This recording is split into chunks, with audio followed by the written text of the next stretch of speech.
Hi friends, welcome to my channel. ఈరోజు మన ఛానల్లో ఆంధ్ర స్పెషల్ గోంగూర పచ్చడి ఎలా తయారు చేయాలో చూపించబోతున్నాను. మనం ముందుగా గోంగూరని కడిగి క్లాత్ మీద ఆరబోసుకోవాలండి, తడి లేకుండా చూసుకోవాలి. ఇప్పుడు ఒక ప్యాన్లో ఒక 2 చెంచాల ధనియాలు, 1 చెంచా పచ్చిశనగపప్పు, 1 చెంచా మినపగుళ్ళు, 1 చెంచా నువ్వులు వేసుకొని అవి వేగినాక ఎండుమిరపకాయలు కూడా వేసి వేయించుకోవాలండి. దానిలోనే ఒక రెండు రెబ్బల చింతపండు కూడా వేసి వేయించుకోవాలి.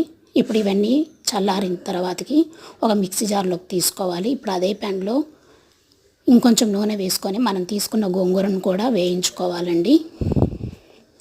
వెల్లుల్లి రెబ్బలు కూడా తీసుకోవాలి. ఇప్పుడు ఇవన్నీ మిక్సీ జార్లోకి తీసుకొని మిక్సీ వేసుకోవాలి. సరిపడా ఉప్పు వేసుకోవాలి. ఈ మిక్సీ వేసుకున్న తర్వాత మనం ఇప్పుడు వేయించుకున్న గోంగూరను కూడా వేసి మరొకసారి మిక్సీ వేసుకోవాలి.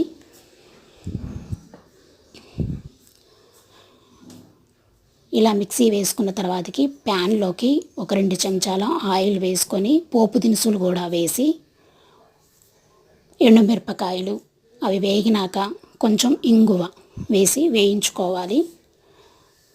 మనం పోపు పెట్టుకోవడానికండి. ఇప్పుడు మనం మిక్సీ వేసుకున్న గోంగూర పచ్చడిని కూడా దీంట్లో వేసి 1 నిమిషం పాటు అలా స్టవ్ మీద ఉంచుకోవాలండి. మనకి ముందుగా దీనిలో నువ్వులు వేస్తేనే ఆ టేస్ట్ అండి. మీకు ఈ వీడియో నచ్చితే లైక్ చేయండి, షేర్ చేయండి, సబ్స్క్రైబ్ చేసుకోండి ఫ్రెండ్స్. మనకి ఆంధ్ర స్పెషల్ గోంగూర పచ్చడి రెడీ. థ్యాంక్స్ అండి. బాయ్.